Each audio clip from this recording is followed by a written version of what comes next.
డబ్బు, పరపతి, పేరు వీటన్నిటికంటే జీవితంలో ముఖ్యమైనది సంతృప్తి. ఇది లేకుంటే ఎన్నున్నా వ్యర్థమే. ప్రతి ఒక్కరికి జీవితంలో ఒకటి ఉంటే ఇంకొకటి ఉండదు. అది ఏమిటో తెలుసా? డబ్బు, మనశ్శాంతి, ఆరోగ్యం, వయస్సు, ప్రేమ, ఇలా చెప్పుకుంటూ పోతే ఇంకా ఎన్నో ఉంటాయి. ఏది శాశ్వతం? నువ్వు ఎంత సంపాదించుకున్నా అది శాశ్వతం కాదు. నువ్వు గెలిచినా ఓడినా నిన్ను విడిచి వెళ్ళిన బంధాన్ని సంపాదించుకో, అదే శాశ్వతం. ఇది గుర్తుపెట్టుకో. పడిపోవడము తప్పు కాదు, అది ఒక అనుభవం. నీ జీవితంలో కానీ పడి లేవకపోవడం తప్పే. ఈరోజు గొప్పవాడు పిలువబడే ప్రతివాడు నిన్న పడ్డవాడే. కాదు పడి లేచిన వాడే. నీ విజయాలను నీకన్నా చిన్నవారితో పంచుకో. స్ఫూర్తితో నిన్ను అనుసరిస్తారు. ఓటమిలను నీకన్నా పెద్దవారితో పంచుకో. అనుభవంతో నీకు బోధిస్తారు. నీ చుట్టూ అన్నిటిలోనూ ఆనందం ఆస్వాదించడం నేర్చుకో. ఎందుకంటే అవధి లేనిది ఆనందం, అంతం కానిది ఈ ఆనందం. నీ కోపం ఒకరిని గాయపరిచినా పర్లేదు, కానీ నీ ప్రేమ ఎవరిని గాయపరచకుండా చూసుకో. ఎందుకంటే ప్రేమతో చేసిన గాయం ఎన్నటికీ మానదు. నేను దేవుడిని కోరుకునేది ఒకటే. నేనంటే నచ్చని వాళ్ళకి నన్ను భారం చెయ్యకు. నాకు నచ్చిన వాళ్ళని నా నుండి దూరం చెయ్యకు. స్నేహం అంటే అడుకోవడం కాదు, ఆదుకోవడం. వాడుకోవడం కాదు, వదులుకోకపోవడం. స్నేహం విలువ తెలిసిన వారు ఎప్పుడూ దూరం చేసుకోరు. తెలియని వారు ఎప్పటికీ అర్థం చేసుకోలేరు. కాలం ఎప్పుడూ ఒకేలా ఉండదు. నిన్ను ఏడిపించే వాళ్ళకి కూడా ఏడవలసిన టైం వస్తుంది. కాస్త ఓపిక పట్టు మిత్రమా. గులాబీని చూసి స్నేహం చెయ్యకు, అందులో ముళ్ళుంటాయి. అందము చూసి స్నేహం చెయ్యకు, అందులో అపాయం ఉంటుంది. ఆస్తి చూసి స్నేహం చెయ్యకు, అందులో నరకం ఉంటుంది. కానీ మంచి మనసును చూసి స్నేహం చెయ్యండి, మరణం వరకు తోడు ఉంటుంది. రోజు నీ గుడికి వచ్చేది తెలిసి తెలియక చేసిన తప్పులను మన్నిస్తామని కాదు. లోకాలేలే తండ్రి నీవి కదా, నన్ను నీ దారిలోకి మార్చుకుంటావని. ఈ దేవుడు చేసిన తప్పేంటో తెలుసా? ఆకలి బాధ మనకి ఇవ్వకుండా ఉంటే మనిషి జీవితం కూడా అంతే ఆనందంగా ఉండేది. కంటికి కనిపించని దూరం మనసుకి ఎప్పుడు దగ్గరగా ఉంటుంది. కంటికి కనిపించేది దగ్గరగా ఉన్న మనిషికి దూరం అవుతుంది.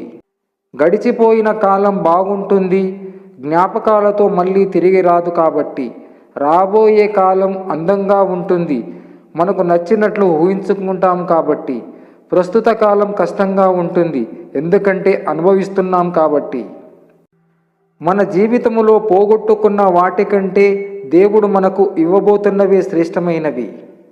సులభంగా నోరు జారిన మాటలే మనసును బలంగా బాధ పెడతాయి. మళ్ళీ తీరాన్ని తాకే అలసట లేని ప్రయత్నాన్ని నేర్చుకోమంటుంది. ఎన్ని అడ్డంకులు ఎదురైనా సముద్రాన్ని చేరే నది లక్ష్యం ఎంత ముఖ్యమో తెలుసుకోమంటుంది. మగవాడు బాధను శిక్షగా అనుభవిస్తాడు, స్త్రీ దానిని సహజవరంగా స్వీకరించి భరిస్తుంది. అదే స్త్రీలలోని గొప్పతనం మిత్రమా. బాగుండటం అంటే బాగా ఆస్తి ఉండటమో లేక బాగా సంపాదించే ఉద్యోగం ఉండటమో కాదు. నవ్వుతూ ఉండటం, నలుగురిలో ఉండటం. మాట అనేది చావాలనుకున్న వాడికి బ్రతికించేలా ఉండాలి, కానీ బ్రతుకున్న వాణ్ణి కూడా చంపేలా ఉండకూడదు. ఈరోజు కష్టపడితే రేపు సుఖపడవచ్చు అని చాలామంది అంటారు. కానీ ఇదే మాట చచ్చే వరకు అనుకుంటూ పోవడమే తప్ప ఆ సుఖపడే రోజులు మాత్రం ఎప్పుడు వస్తుందో ఎదురుచూడటమే. కరుగుతున్న క్షణానికి, జరుగుతున్న కాలానికి, అంతరించే వయసుకి మిగిలిపోయే జ్ఞాపకమే మంచితనం. అదే మనకు ఆభరణం. అసలే ప్రారంభించకుండా ఉండటం కన్నా ఆలస్యంగా ప్రారంభించడం ఎంతో ఉత్తమం. నకిలీ ప్రేమను నటించే మనుషుల మధ్య జీవించడం కన్నా ఒంటరిగా ఉండటమే మేలు. అదృష్టం కావాలంటే ఎదురు చూడాలి, అవకాశం కావాలంటే సృష్టించుకోవాలి. కానీ మన శక్తిని మనం నమ్ముకోవాలి.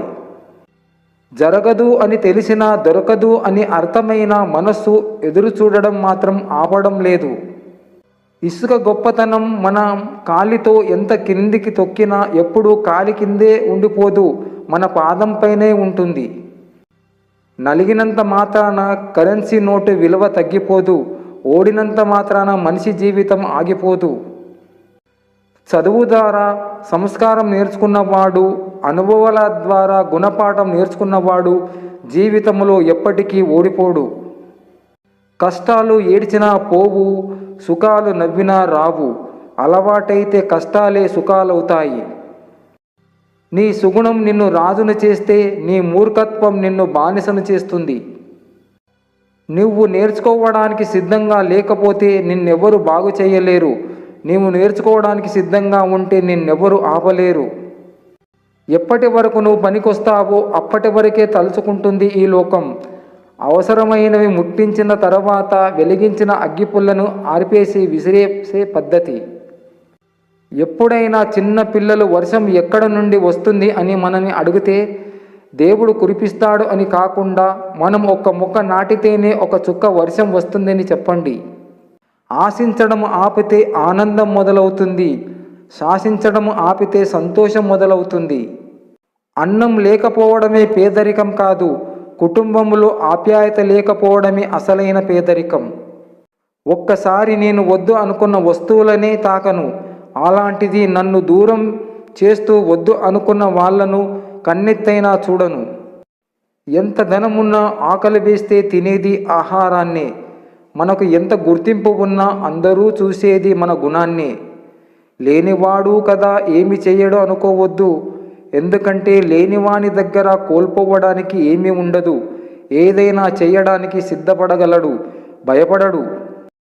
నాకు దేని మీద ఆశ లేదు, ఎవరి మీద నమ్మకం లేదు, ఎందుకంటే మోసం చేస్తూనే ఉన్నారు, నేను మోసపోతూనే ఉన్నాను. భయపడి భయముతో కూడిన నిర్ణయాలు తీసుకోకండి.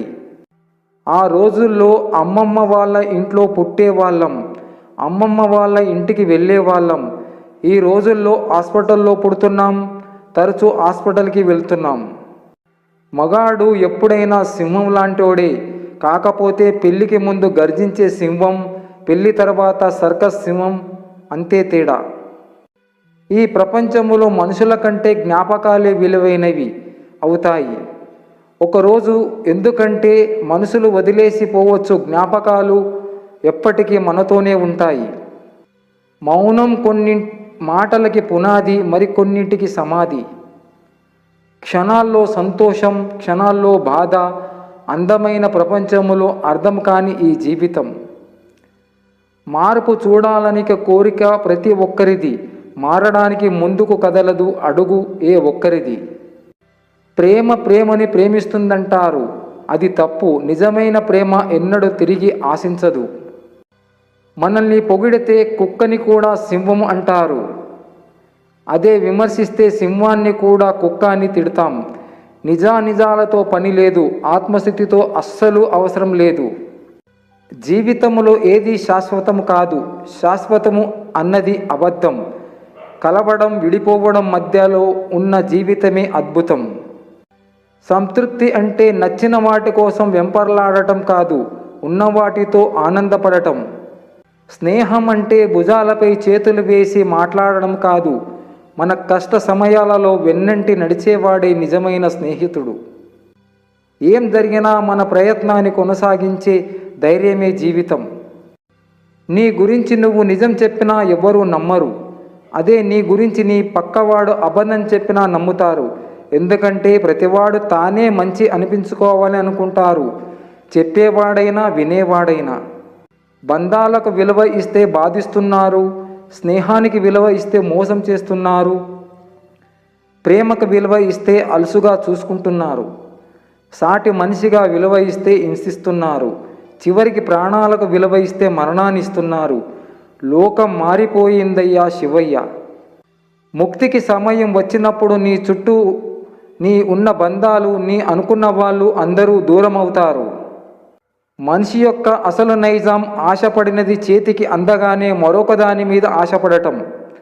ఒకవేళ దక్కకపోతే ప్రపంచంలో ఉన్న బాధలు అన్నీ తనకే వచ్చినట్లు ప్రవర్తించడం.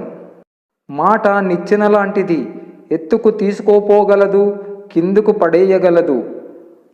ఆశ ఉన్నప్పుడు భయం ఉండకూడదు, భయం ఉన్నప్పుడు ఆశ పడకూడదు.